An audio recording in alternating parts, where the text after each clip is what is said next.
appeal to you all is please don't worry, because for the past 2 weeks we've been talking about surrender your worries. So you should not start worrying. Why are we stuck to worries? Now, can we have verse 13, please?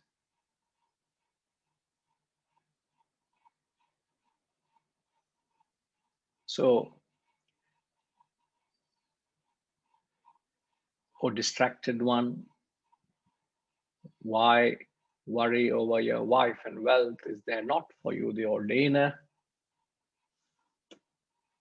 In the three worlds, association with the good alone can serve as a boat to cross the sea of existence. So there's one aspect which we did not touch upon. We have done enough deliberation on trying to understand the deeper connotation of the message, the comparison of satsang. He compares satsang to the metaphor of the boat. There's a famous metaphor used throughout the Shastras. They compare the boat to the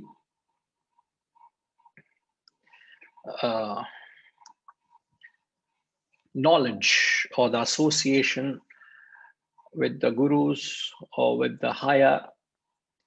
So you have the boat which usually leaves from one shore to the other. It takes you to the other shore. So prima facie, there's certain aspects of comparison. So when you say it leaves one shore, takes you to another shore, it is from the shore of mortality to the shore of immortality, from the shore of finite to the infinite, from the lower to the higher. So that's the broad interpretation, the basic interpretation. So the boat is compared to the individual. The boat in the waters of the ocean refers to the ocean, refers to the world, and the world or the waves is full of ups and downs, all the undulations. It's a rough sea out there, akin to the little experience of the world. The world is very challenging, very demanding. It constantly subjects us through the various ups and downs of life, the various fluctuations of life, the various opposites of life. So there are the crests and the troughs of a wave, which is referred to the extremities or the opposites of experience we all are subjected to. At the material level, there is profit and loss. At the physical level, there is birth and death, there is health and ill health. At the emotional level, there is joy, sorrow, the various emotional fluctuations you can experience from the noblest to the most cruelest emotion. At the intellectual level, you can be honored or you can face extreme criticism. People can be extremely cynical. You could be disreputed. And how long does it take you to be disreputed? All of you get together and want to disrepute me. How long does it take? It will not take long. And then it starts spreading. It's like wildfire. The question is, am I dependent upon your opinion of me? Does that affect me? All collectively put together start criticizing me that you're wrong. Collectively, the world decides to banish me, to disrepute me. How would you handle that? So where it could be intellectual honor or dishonor. So these are the experiences we go through, which is either the crest or the trough, which is the ups and downs referred to the world, which is rough, which is the sea, which is rough. Now, in that rough sea, you have to navigate the boat, the individual. So the individual is the boat, The world which is rough is the rough seas. On the shore of, we all have left the shore of mortality. And somewhere we are in the midst of the rough sea, seemingly heading somewhere. I hope we all have not got ourselves distracted and we have kept to the course.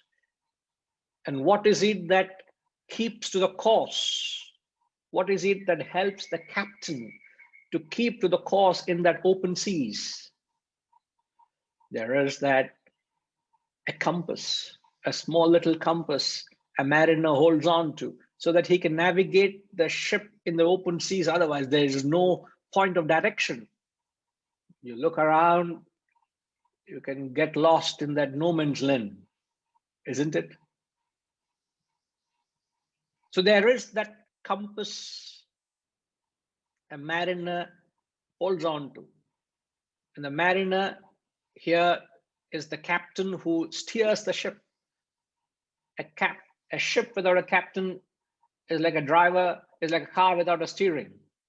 He's the one who steers the ship, and he falls back on the compass to steer the ship in the destination, the destined destination.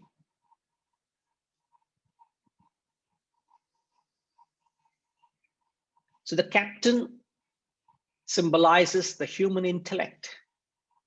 It's the intellect that has got the choices to make at every time. And the choice you make, one of that is detrimental. One of them is devolutionary. One is not in your interest. Another is evolutionary. One is in the betterment. So the intellect, as the captain, falls back on the compass, which is the conscience. The conscience is the compass. And the role of the conscience is exactly like the compass. Rajiv ji, what is the role of a compass, at least a mariner's compass? What's the role of a mariner's compass? Yes, I hope. Namaskar. Yeah, it is to show the direction, which direction you are heading towards. Yes. Any compass gives that, but is there any difference with a normal compass and a mariner's compass? I do not know. I'm ignorant. Is there a difference? I don't know, and that is what my understanding of the compass is. Mariner's compass, no, I haven't come across. Any mariner amongst us?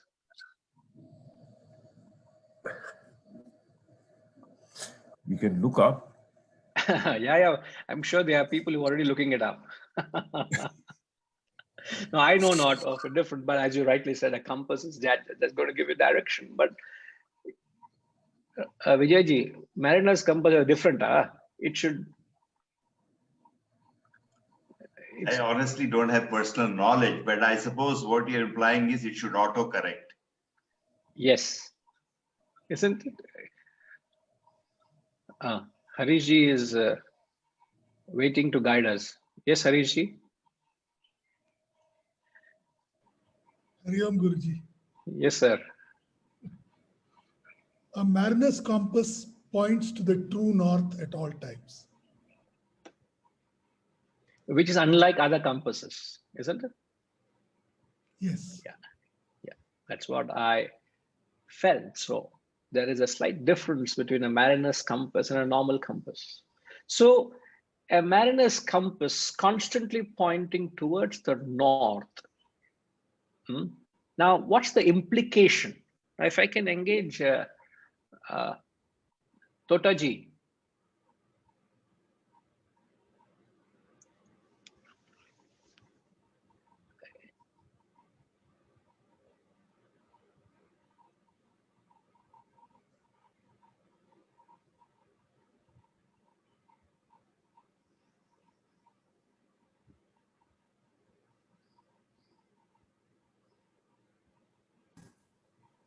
Oh, yes. Okay. You can hear me Namaskar. loud and clear. Namaskar, sir. Yes. Yes, I can. What is the parallel you draw when we compare a compass to the conscience? As I said, compass constantly points towards the north, through which you will know all of the directions. What is the parallel of that to the conscience?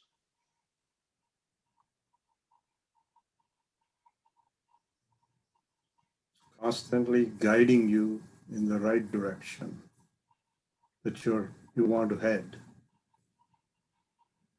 Yes, direction we want to head. And what is the direction we all want to be led?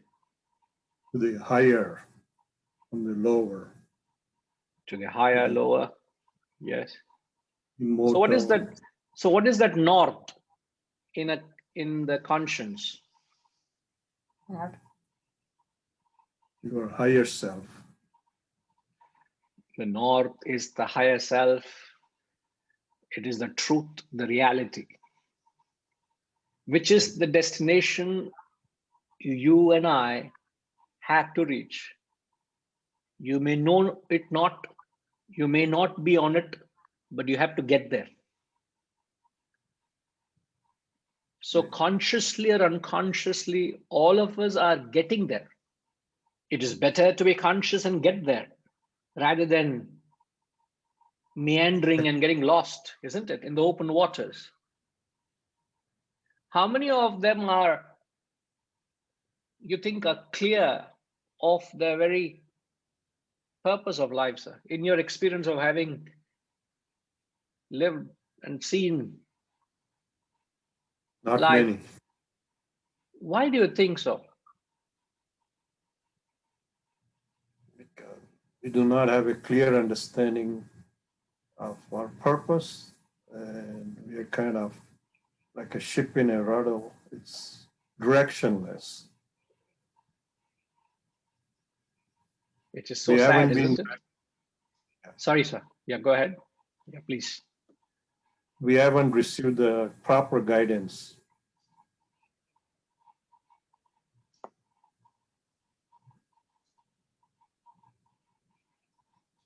Yeah, we're all lost. We are going there by accident, not by design. Yeah. And by the time we realize it, we have gone too far astray, and we lost our purpose, we lost our direction, we lost ourselves, in the multitude of distractions out there. There's so many winds in the open seas which can draw you away, so many passions out there which can distract you. But you need to harness those forces to steer. You still need those winds to harness you, perhaps, in the old concept of a boat. Nowadays, it's all different engineering, no doubt. But when Adi Shankaracharya talked about a boat, there were no modern this machinery. So you need to use the forces, the wind, the sail, to sail through. So it is, and what you're saying is very true, sir. It is so true. Now, if you all can vouchsafe it, can with experience say that yes, there are not many out there who know the purpose of life and have kept to that purpose, which is a very shocking thing, very, very sad state of affairs. And it boils down to because you have never, or hardly people ever consult their conscience at every step. Hardly anyone. So it's like not keeping to the compass and still going full steam ahead. You wouldn't know where you are. It's dangerous, isn't it? Sriniji, what are the factors which play a role where you don't heed to your conscience? What are the factors that play a role? I'm just repeating the question. What are the factors that play a role where one invariably doesn't heed to the conscience? when there is a conscience and it is voicing out. And yet, what do you think are the factors that deter you from heeding to it? Yeah, Hari Om Guruji. I think the factors which could influence that could be ego, could be emotions,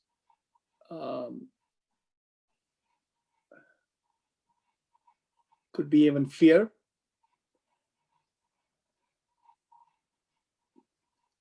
I think that's what come to me. How do you think these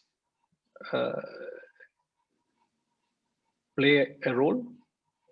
Not that you're wrong, you're actually right, but I just wanted to understand if you can expand on them. Yeah, I think if your conscience says that, let's say, an example, like this is the right thing to do, but your ego says no. For example, you find somebody poor and your conscience says, I want to help, but you may have ego saying, no, I do not want to touch this person and help. So it may be a false sense of that may come in the way, right? Or let's say this person has got a disease, and let's say a classic case when it was a social disease like leprosy, right? You may say, I'm fearful of touching that person. That could be another way, whereas the conscience says, oh, this person really needed help. That was the birth of Mother Teresa. Correct, yeah. There was the great personality that came into our lives. Yeah. So it could be fear, it could be ego, it could be various emotions. Yeah. You're right. What else? Let's engage others. Arunji, any idea? What do you think that deters from heeding to the conscience? Hari Om Guruji. I think Sriniji has touched upon it quite well, but the mind, I think you called it in one of the earlier lessons, right? Which is your base instincts. If you allow that to overpower it can cloud out, it can drown out the voice of the conscience. So that includes things like ego and emotion, all of those things. Also intellect to some extent. I mean, you could reason, in some cases, your intellect could come in the way. A decision may not be the most, if you try to rationalize some certain things, it might override what the conscience is trying to tell you. I guess anger, all of those emotions, right? I mean, I don't know if I have it right, but that's what I recollect. Yes, no, you're absolutely right. When you spoke about emotions, it's when they cloud, when your desires and the mind, when it overwhelms, or it's the thick veil of desires that actually cloud the conscience, where you don't heed it. So it's very much possible that something within you says what you're doing is not right. You could be doing something without revealing it to others, right? Or in secrecy. In fact, I would say doing something in secrecy is a sin. There's a difference between being secret and being in private. Right. Isn't it? When so husband and wife are in their bedroom, it's a private matter. There's nothing wrong. There's nothing secret about it. They are in a private moment, which is different to secrecy. So when I'm hiding something from others, when I'm trying to disclose something away from others' knowledge or from others' understanding and continue to do it, the fact that you do something secretly is a sin. I would say so. There's nothing for you to hide it. But actually you're committing the greatest sin because you can't hide yourself from the conscience within. You can't do that. You can't run away from the conscience, which you know deep within. And it can be even the simplest of acts. You know you're wrong. You very well know. You can't say I did not know. So what really you fall a prey to is our own desires, emotions, or which we have fed for so long. In fact, Tinkima comments that conscience has been ignored for so long that we no longer need it. What do you mean no longer need it? It means we should wind up. What is this? I don't understand where you're getting. Wind up these classes or what?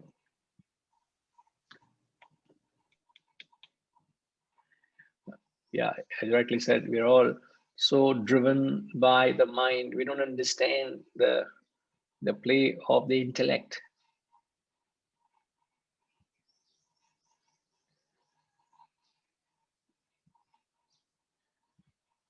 So there's a question or there's a comment there. We may do charity without disclosing it to others. I wouldn't call that as secrecy. The greatest of charity one does if something you do for a particular motive. Let's say if you want recognition, name, and a fame, then you will advertise it. But if you do not want any of that, you just do it because you find obliged to do it, and you do it silently. That is not secrecy. You can't put that in the same bracket. It is not a sin. I have known many people in the course of, because our life, our work is driven with the support of people like you all. It's the benefactors that take this cause forward. So people need to understand what they have received and in what way it has transformed them. And that's when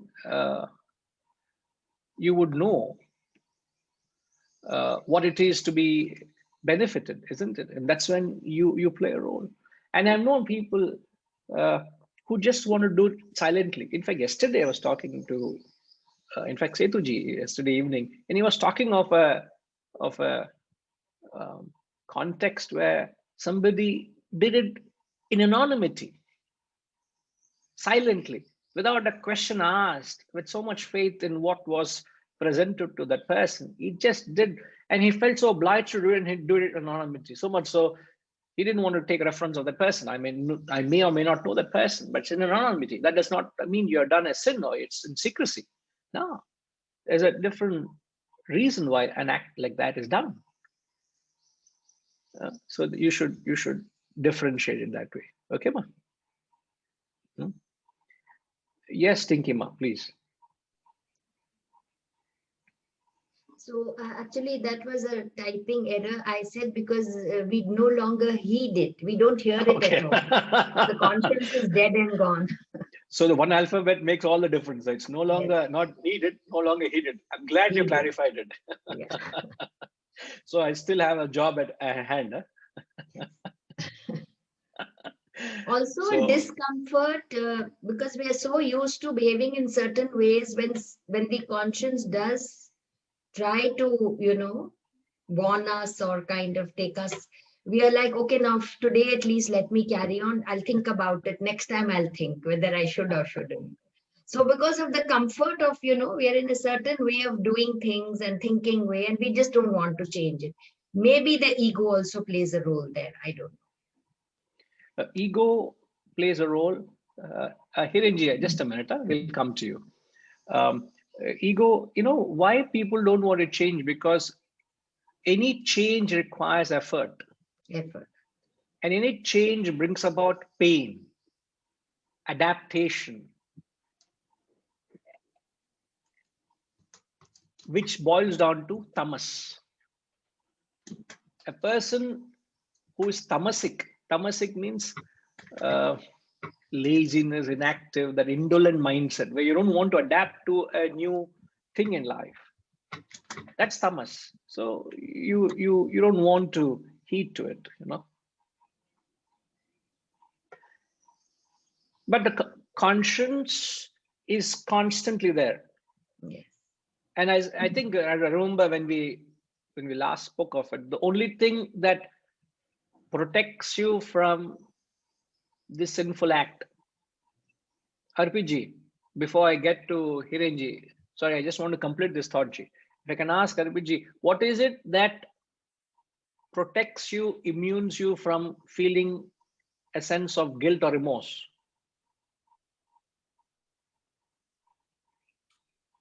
Hari Om Guruji. So we understand, protects you from feeling guilty or remorseful. Is that the question? Yes.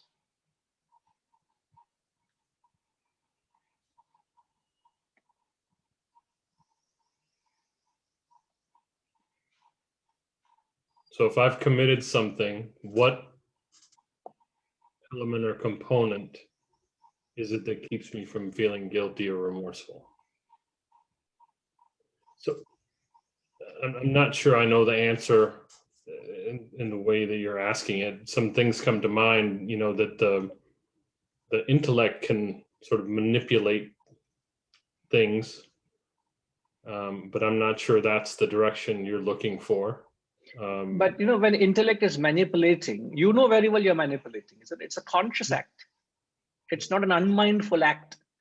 When you engage your accountant to manipulate your accounts so that you pay less taxes, it's a conscious act. You're trying to find loopholes in the law, or you're trying to somehow camouflage, somehow diversify and mispresent even if at times. It's a conscious act of trying to do something wrong. Your conscience is very well pricking you. And since it's the norm, the accountant says, it is practice. Don't worry, just carry on doing it. No problem. I'll take care of it. So he only comforts you of the illegal practices which prevail. But you know what you're doing is wrong, isn't it? But where we are talking, where you do wrong, yet you don't feel the guilt or the remorse.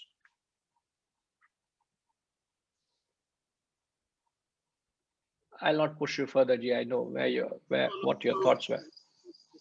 Add one thing more. So in that state, often in past studies, you know, they brought up the very extreme cases of people that have killed others, and you know, those types of them, and they don't feel the agitation, right? They don't have that sense of sin because they're so far gone that to them that act or that sense is normal, right? And so they don't equate that with guilt or remorse, because that's where they find themselves. And it's the story of we don't look at a tiger that kills a deer and say that's sin, because that's the programming with the tiger, right? There's no remorse or guilt for the tiger because it's coded that way.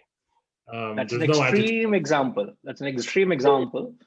We can't take that into the equation, can we? Because that's the dharma of a tiger, of a carnivore, is to kill. You know, taking an example of a soldier, the job of a soldier is to kill and defend the country and the nation, you know, constantly protecting the borders of the nation, whether it be in the territorial waters or in the extreme challenging terrains. They're there to protect the country. But let's say there is a moment where there is a negative emotion gets into to the soldier, and he operates on emotion rather than his duty. The same act of killing he does because of a negative emotion, as a vengeance. His conscience won't prick, because he's engendering hatred to the opposite army. There's no personal agenda. Why should there be an emotion of hatred to the opponent there? The moment that is there, as Srinaji said emotion. Today there is a certain sentiment, or anything from China, I don't want to take it. What do you mean? Why should you have a negative emotion to a particular act or a country or a particular culture? You are having a certain animosity within, and that's causing a little discomfort for you to accept something or take something. It may be the best thing out in the market there. Just because it comes from there, you wouldn't take it. That is different to you developing your own potential. You have a billion people potential, and you just have to import from a toothpick to the biggest machinery you have to import. No, we would like to tap that potential we have in the country. That's a different thing. You see where I'm coming from. The moment there is a certain negative emotion, your conscience pricks, it makes you uncomfortable. You're going into a negative aspect of it. Even a person who, take an example of a soldier, you're killing, the emotion, it hurts you. So I don't think we can take that extreme emotion of a tiger being a killing for its livelihood. That's what it is designed for. Can I, okay, Hirenji, if I can ask you this question before you ask me a question, can we have an answer? What is it that protects you from feeling a sense of guilt or remorse? Is it protect or prevent, actually? Protect. Oh, you're changing the question, huh? No, I'm not changing. What I'm asking is that if we do certain things bad, we know that it is not good, and then no, sir. If you know it is not good, and if you do it, you can't escape the guilt. Okay. No, you are trying to get the answer out of me. I know you are very smart. No, I'm not, sorry. The problem is the answer is so close in the question. If you just separate, or if you just decode the question a little clearly, you get the answer. As often we said, if you understand the question correctly, you got the answer. I'm not questioning or doubting any of your understanding here, please. I'm just trying to say how you approach something.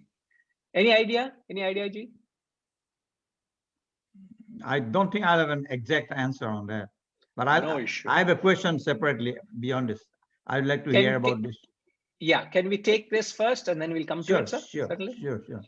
Okay, it looks like Renuji seriously wants to answer this question, so we'll have to take her opinion. That's the problem of putting on your camera, you know.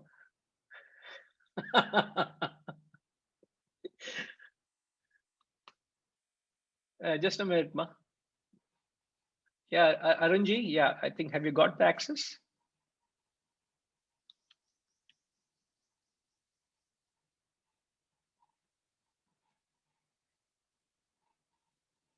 Okay. No, I don't think we can. Now we can, yeah.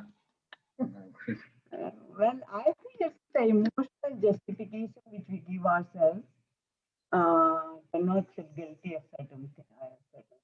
We justify it, you know, because of maybe we have emotional attachment to what we're doing, or we think in our own mind, we think, you know, what we're doing is not wrong, and we try to justify it.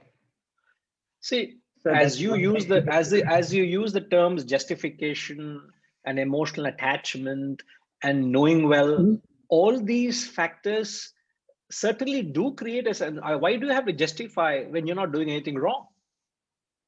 So it's pre-implied that there's a certain feeling of uncomfort or discomfort within when you're doing something. So then therefore you're justifying, isn't it? Right, that's true. So, I mean, I think if I can add a little bit to that, there's some amount of delusion, I think, which comes from ignorance, arrogance, and not listening to the voice is always there, as you said. Yeah, yes. It may not be loud and clear, but you kind of ignore it unconsciously because you want to do that action, you know.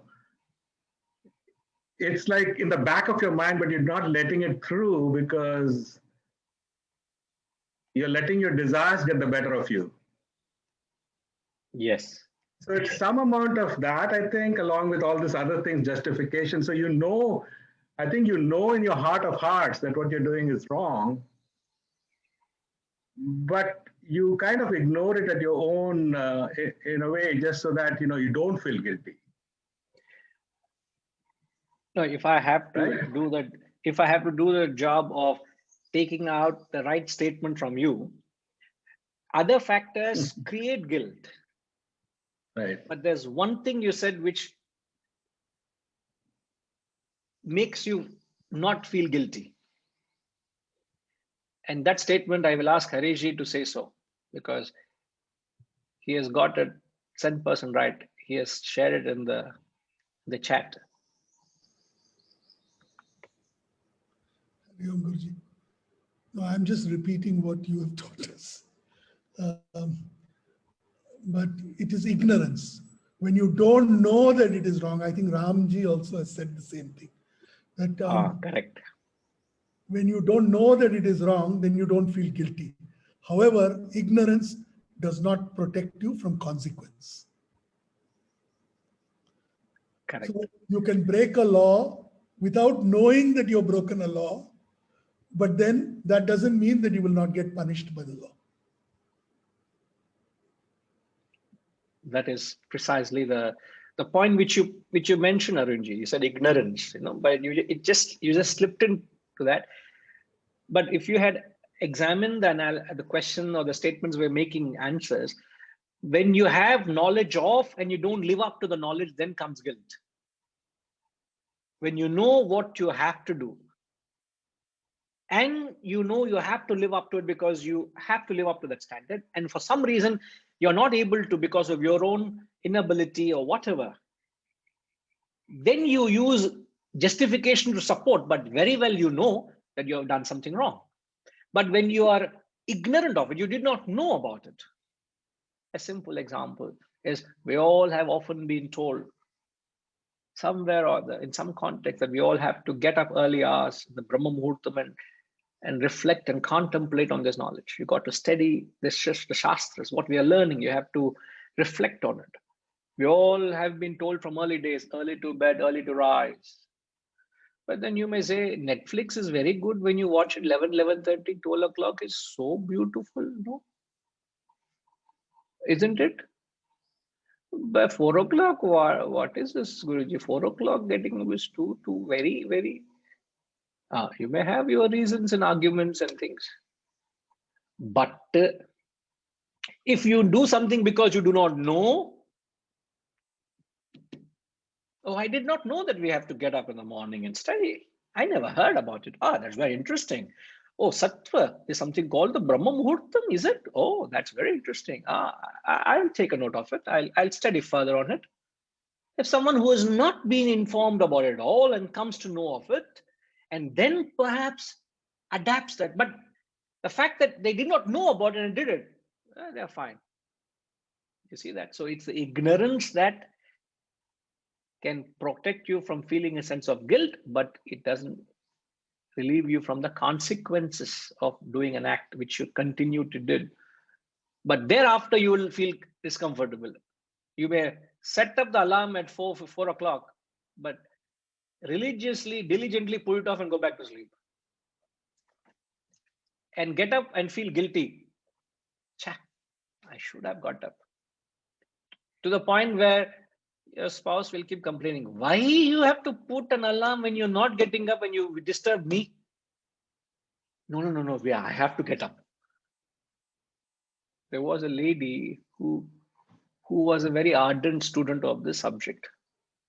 And when the Swami came, when they invited the Swami to their home, the husband, who was not a student of the subject, but the lady was a great devotee of the Swami. The husband said, Swamiji, you have such an ardent devotee. And she's so devoted. For the past 25 years, she wakes up at 4 o'clock, switches off the alarm, and goes back to sleep. But she has not given up the attempt of wanting to get up at 4 o'clock. 25 years. And I am testimony to that, what I'm experiencing. Every day I get up because of her alarm. But she doesn't get up. But she is Such an ardent devotee of you. She wants to someday put into practice what you're saying. I admire her commitment, Guruji, Swamiji. So 25 years. So you have that much time to perfect it. Vijayji.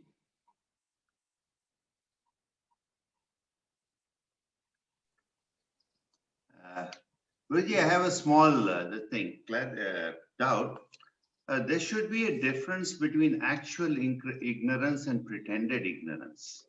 And actual ignorance, I suppose, would automatically not lead into any guilt. And if it is a pretended ignorance, is used to suppress whatever guilt you would be feeling otherwise.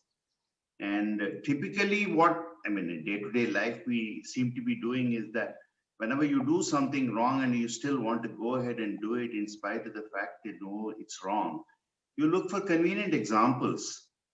You know, I mean, it could be 2 out of 100, but still those 2 will be surface, and then we quote that to ourselves or to others and go ahead and do it. And this typically happens in all the, you know, the TV, we see it every day, in the sense that if you ask one guy, why did you do that one party? He says in 1932, you guys did it. I mean, that doesn't make it right. So isn't there a difference between really being ignorant, which is bliss, which is tamasic, and telling yourself that you are ignorant? Obviously, ignorance is ignorance. You can't be in light and say I'm ignorant. Something cuckoo with that fellow then. Ignorance is not knowing it, isn't it? There's only one ignorance. There can't be qualified ignorance. Is no ignorance, you know. So it's like a child innocently, you know, your neighbor child, when the family visits you, that little fellow also comes along with the family, and he just goes around the house, and that fellow roamed the whole house, and he found something very attractive. You had removed your gold ring and placed it on the dressing table. And that fellow went around and he liked something very nice and shiny, he put it in the pocket and went off. And you have been searching the house, and then you got paranoid. And where have I lost my, you know, that ring, that valuable ring? And then for some reason, something tells me, you know, maybe it could be the child. And you just gently inquire with the neighboring family, is it possible that, you know, your kid, I'm not complaining, you know, but is it possible that he could have picked up and misplaced it here and there? Can you kindly check? You can't be accusing, you know. And then the mother gently goes and asks, and the boy says, show me what all you have with you. And that guy takes his pocket along with other salish and stones. It also is there. The ring is there. And she immediately calls up and says, and comes and hands over to you. Now, has that child felt guilty of that act of picking up that golden ring? That is ignorance. True ignorance, where you don't feel a child has not committed a sin. Then you may say, how do you explain the second half of the statement, but cannot avoid consequence? Some of them will be saying, first half you have very, very smartly explained it. What about the second half? I'm ignorant of a hot pan that was taken off the stove and kept. I didn't ignorant of it. I went and touched it. The karma immediately works. The law works that I get burnt. Ignorance. I don't know. I didn't do anything wrong, but still, I touched it and the pan fell off and all the food got wasted. I don't feel guilty that I've spilled something, but I feel the consequences that, you know, I've burnt it out of ignorantly. I've done something, so on and so forth. Okay, is that okay, Vijayji? Right. Yes, Hirenji. Thanks for your patience. Yes, sir.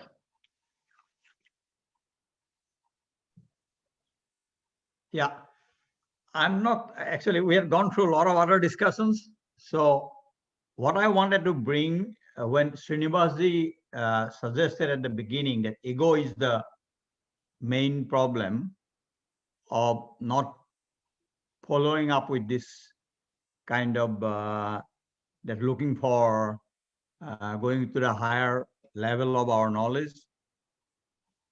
When we discussed that, I just two observations. One observation I wanted to say about, by the time, if you look at this audience here, I'm not saying anybody, I think most of our guys are probably 60 plus or retired or post-retired and all these people. I don't find, I mean, how we cannot attract people at a little bit younger age, maybe the youth or maybe child, to this kind of understanding of how to understand about life. And a lot of times I ask few people, young people, and they ask me back question, did you do that when you were young like me? I couldn't answer really, and I didn't, because we were always continuously pursuing our material needs over the life. And now, bit of an older age, we started looking for all kind of things. So that is one aspect I wanted to make as an observation. How do you attract people a little bit earlier than us? And the other thing, even though some people get attracted, they look at mostly the external things, ritual stuff, rather than going through this kind of an analysis, what we are doing over the last several weeks. So it was just an observation. I don't have an answer. And a lot of times it comes from ego, probably. That is where, when Srinivasji was talking about ego, I thought about it. And I thought I'll share with you. Yeah. No, your comments are very valid. So it's therefore an obligation we all have to take down this rational school of thought to the minds which are very rational. See, why they have a certain aversion to anything like this is because all the while the certain imposition or what we are imposing spirituality onto them has just been a mechanical, blind, ritualistic aspect that has always been imposed onto them. And we have never rationalized with them the relevance, importance, significance to them. So it never appealed. So today, if I want to go to a temple and perform a ritual, my child will say, why should I do it?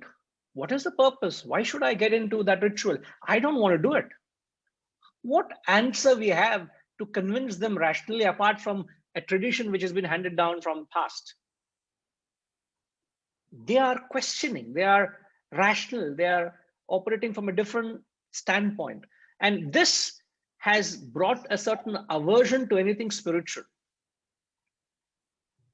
Unless and until it brings up to them, it is brought out to them in a fresh perspective. So it is and sadly, the perception of the Gita, so the fact that no youngsters come, if I say Gita, is because Bhagavad Gita has only been picked up by who have nothing else to do. Because Gita is a post-retirement text or Gita or scriptural study. That is sadly, thank you to the so-called gurus themselves have attributed to this misconception. So this all has played a certain impact on the minds of younger generation. But there are certain gurus out there who rebrand it and bring a certain fresh perspective, and they do a different marketing. It seems to attract. If you ask me why I'm not doing Hari Om, I will say. I would only say Hari Om and say, please forgive me. This is my limitation. This is all I can do. I would love to do it, but I am of a traditional mindset where I would like to tap the text and explain it. No doubt we do many other events where we have gone to the institutions and different bodies, and whether it be the corporate. So it's a different offering. But when we do studies of this nature, it is difficult to bring them in because they have a certain negative perception or a mindset. But I must say this knowledge is very, very relevant for people of age of perhaps of your children, perhaps of your grandchildren. So it becomes an obligation for you to draw them in, give them an opportunity to come and experience it. Just experience it. Just be a neutral audience and just experience what it is, and then they can take a call. So it's an obligation. Perhaps each of you could do it, to take it down to them, and then leave it at that. Leave it at that. But your observation is very right. I'm only trying to rationalize it. Renuma, I'm not justifying it. Correct? Can we say that? Thank you. Right. All right.